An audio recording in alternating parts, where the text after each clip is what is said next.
Hello friends, welcome to revision कर लो YouTube channel. आज हम लोग हिंदी साहित्य के आदिकाल के कुछ प्रश्नों को हल करेंगे। पहला प्रश्न है, आदिकाल को बीज वेपन काल किसने कहा है? ऑप्शन है डॉक्टर ग्रियर्सन, महावीर प्रसाद द्विवेदी, रामचंद्र शुक्ल या हजारी प्रसाद द्विवेदी। इसका सही जवाब हो जाएगा महावीर प्रसाद द्विवेदी। अलग अलग विद्वानों के अनुसार आदिकाल का नामकरण। आचार्य रामचंद्र शुक्ल ने आदिकाल को वीर गाथा काल कहा है। रामकुमार वर्मा ने चारण काल, गणपति चंद्र गुप्त ने प्रारंभिक काल, मिश्र बंधु आरंभिक काल, डॉक्टर ग्रियर्सन चारण काल, डॉक्टर मोहन अवस्थी आधार काल, राहुल सांकृत्यायन ने सिद्ध सामंत काल, डॉक्टर रमाशंकर शुक्ल रसाल जयकाल। अगला प्रश्न करते हैं, तबका तुश्स्वरा के लेखक कौन है?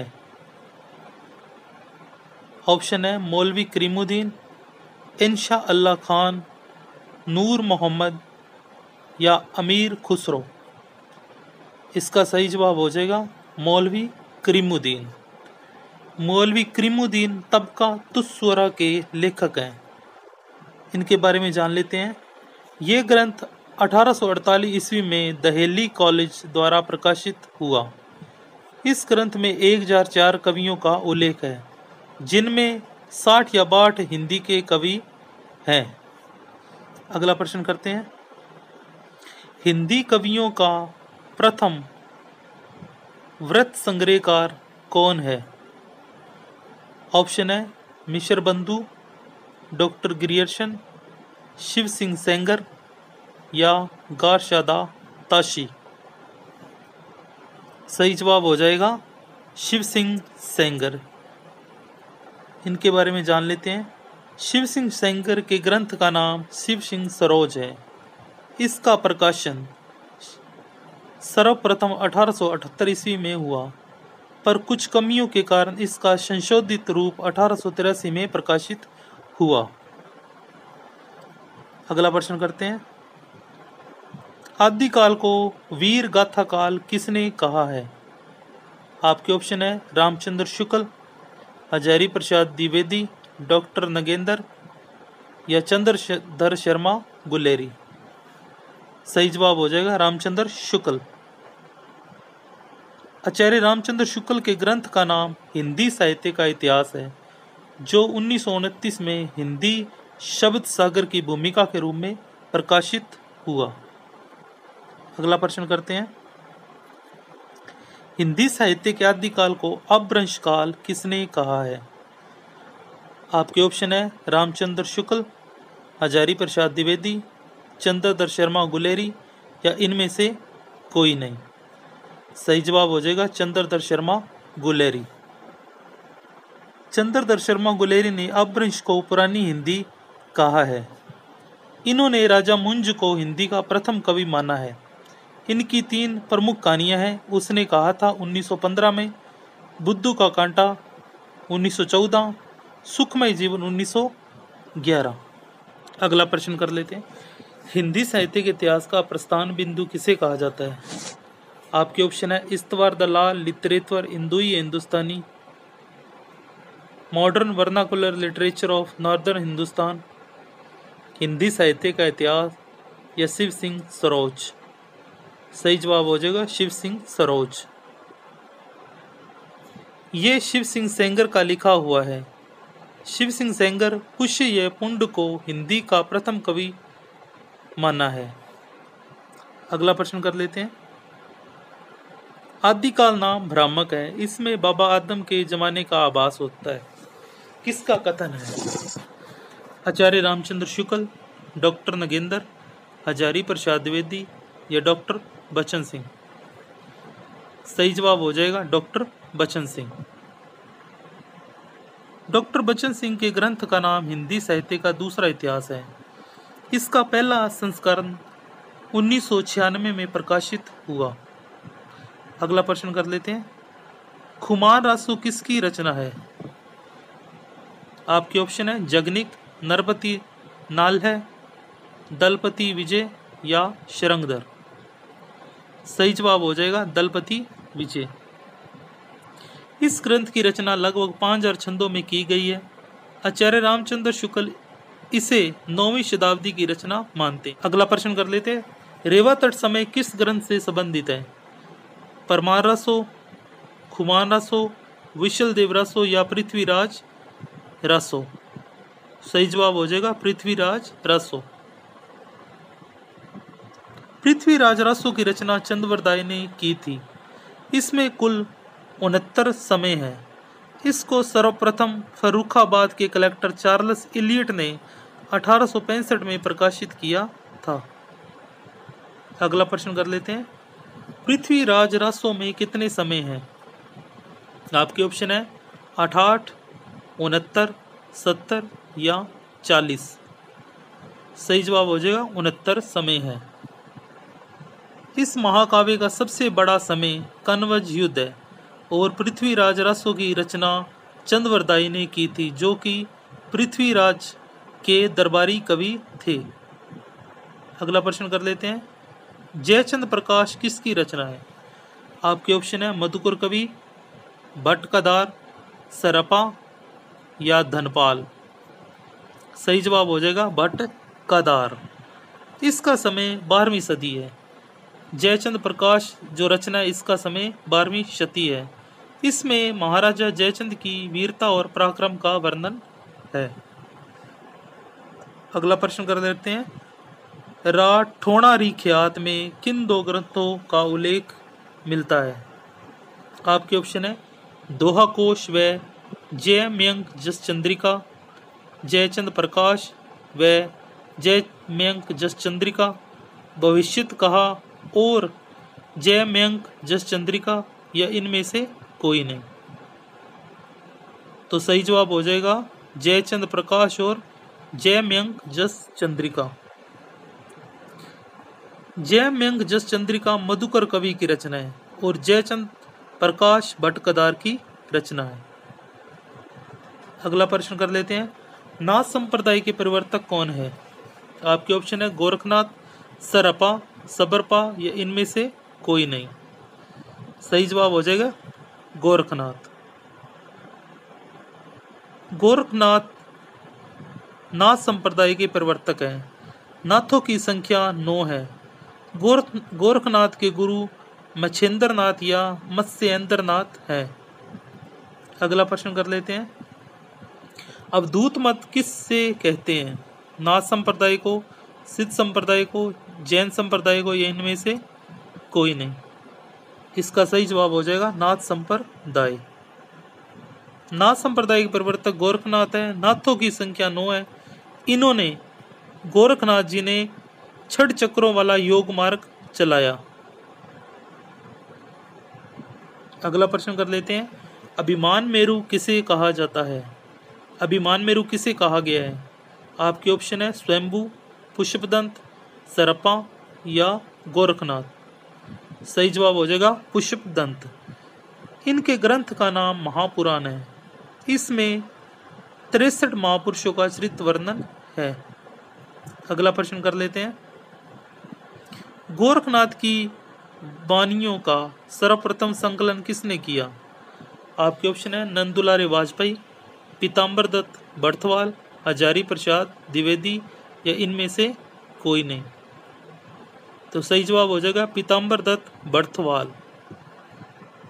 अगला प्रश्न कर लेते हैं, चंद्रवरदाई को छप्पियों का राजा किसने कहा है? शिव सिंह सेंगर ने, रामचंद्र शुक्ल ने, मिश्र बंधु या डॉक्टर नगेंद्र। सही जवाब हो जाएगा शिव सिंह सेंगर। अगला प्रश्न कर लेते हैं, महापुराण किसकी रचना है? सरहपा, स्वयंभू, पुष्पदंत या धनपाल। सही जवाब हो जाएगा पुष्पदंत। नय कुमार चरियो पुष्पदंत का प्रबंध काव्य है। इनका समय 10वीं शताब्दी है। जसहर चरियो इनका एक अन्य ग्रंथ है। अगला प्रश्न कर लेते हैं, अपभ्रंश के वाल्मीकि कौन है? आपके ऑप्शन है स्वयंभू, गोरखनाथ, अमीर खुसरो या सरपा। सही जवाब हो जाएगा स्वयंभू। इनकी रचना का नाम पुमचरियो है। ये अपूर्ण ग्रंथ है जिसे त्रिभुवन ने पूरा किया।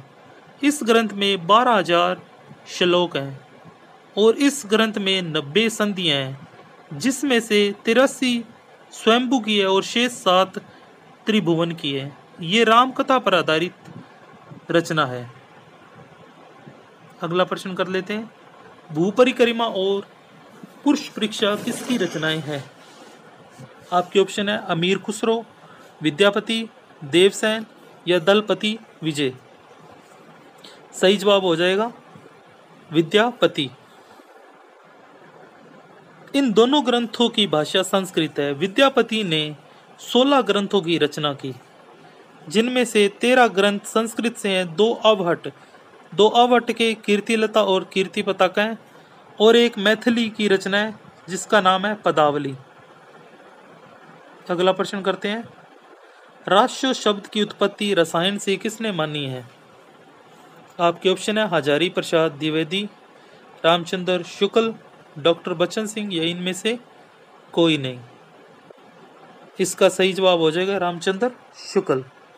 रामचंद्र शुक्ल का समय 1884 से लेकर 1941 है। ये निबंध सम्राट माने जाते हैं। अगला प्रश्न कर लेते हैं। विसल देवरासों में कितने छंद हैं? आपके ऑप्शन है 5000, 250, 125 या 35। सही जवाब हो जाएगा 125।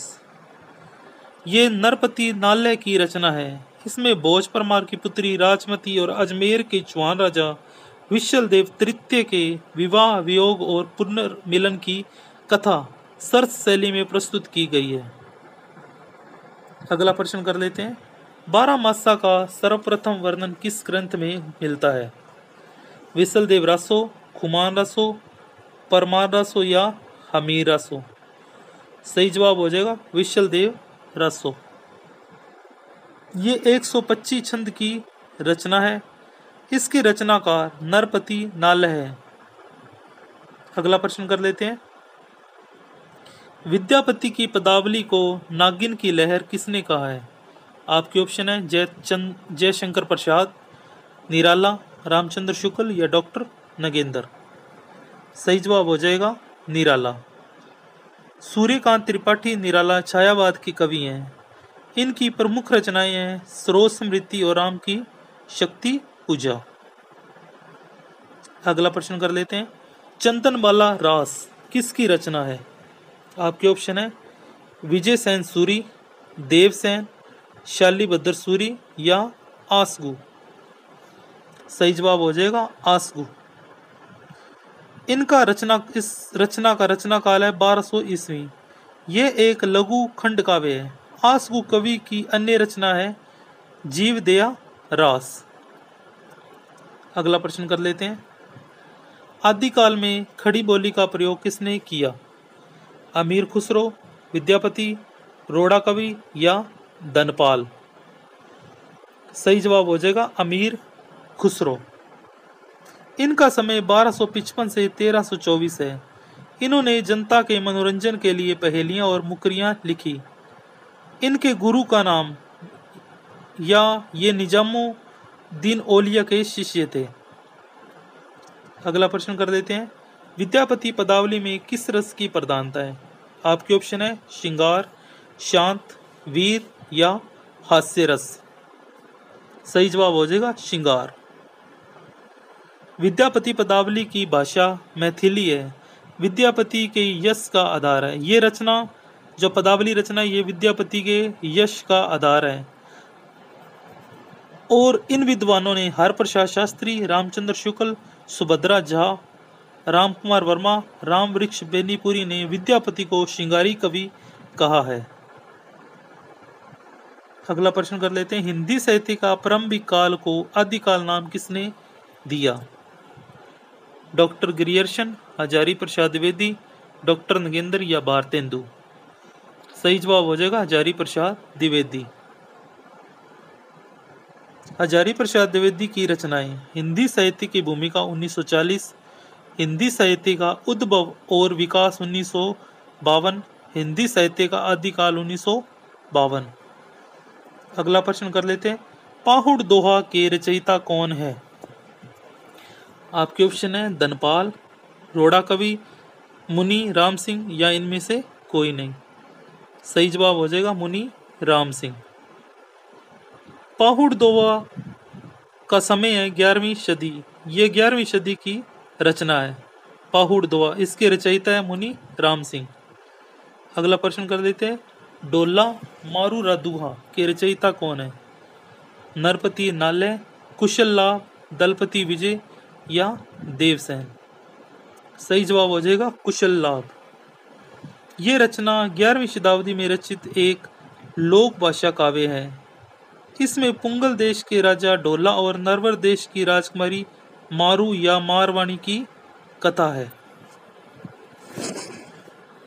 अगला प्रश्न कर लेते हैं, संदेश राशक के रचनाकार कौन है? आपके ऑप्शन है मेरुतुंग, हेमचंद्र, अब्दुल रहमान या धनपाल। सही जवाब हो जाएगा अब्दुल रहमान। संदेश राशक काव्य रूप की विशेषताओं से युक्त 3 प्रकरणों में विभाजित 223 छंदों का एक छोटा सा विरह काव्य है। इस रचना में 3 प्रकरण है और ये इसमें 223 छंद है। ये छोटा सा एक ग्रंथ है जो विरह काव्य से संबंधित है। अगला प्रश्न कर लेते हैं, हिंदी साहित्य के आदिकाल को चारण काल नाम किसने दिया है? आपके ऑप्शन है राम कुमार वर्मा, डॉक्टर गिरियर्शन, शिव सिंह सेंगर या पहला और दोनों ऑप्शन सही है। तो इसका सही जवाब हो जाएगा ऑप्शन 4।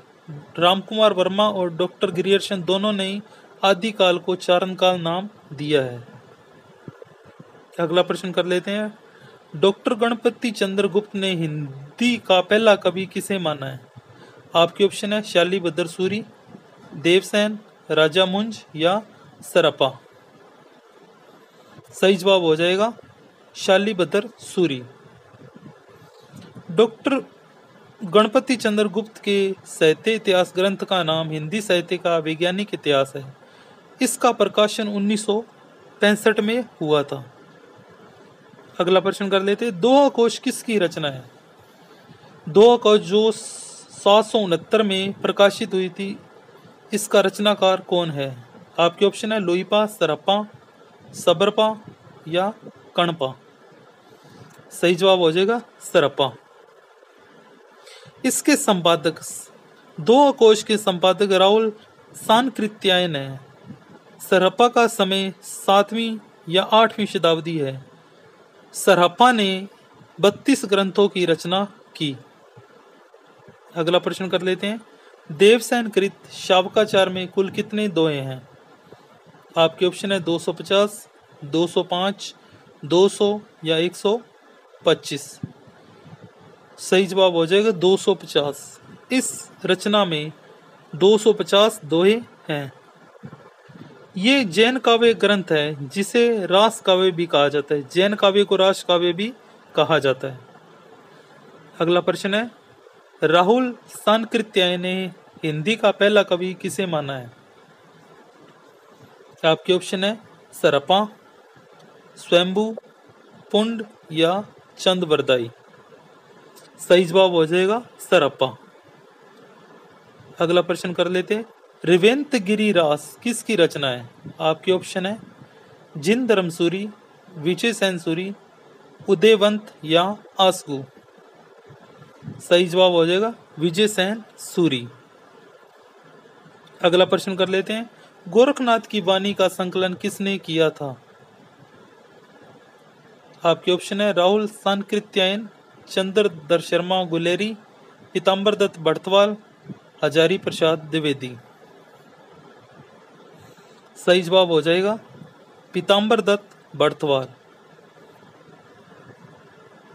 अगला प्रश्न कर लेते हैं, पृथ्वीराज रासों के रचयिता कौन है? चंदवरदाई, दलपति विजय, नरपति नाल है, जगनिक। सही जवाब हो जाएगा चंद्रवर दाई। आखिरी प्रश्न करते हैं। Modern vernacular literature of northern Hindustan में वर्णित कवियों की संख्या कितनी है? आपके ऑप्शन है 900, 1000, 951 या 750। सही जवाब हो जाएगा 951। ये ग्रंथ, ये साहित्य इतिहास ग्रंथ डॉक्टर ग्रियर्सन का लिखा हुआ है। इसकी भाषा है अंग्रेजी। इसका प्रकाशन एशियाटिक सोसाइटी ऑफ बंगाल ने किया था और ये 1888 में प्रकाशित हुआ था। चलिए, हम लोगों ने हिंदी साहित्य के आदिकाल के 40 प्रश्नों को हल कर दिया है। इससे आगे दूसरे भाग में हम लोग कुछ और प्रश्नों पर चर्चा करेंगे। Thank you for watching the video.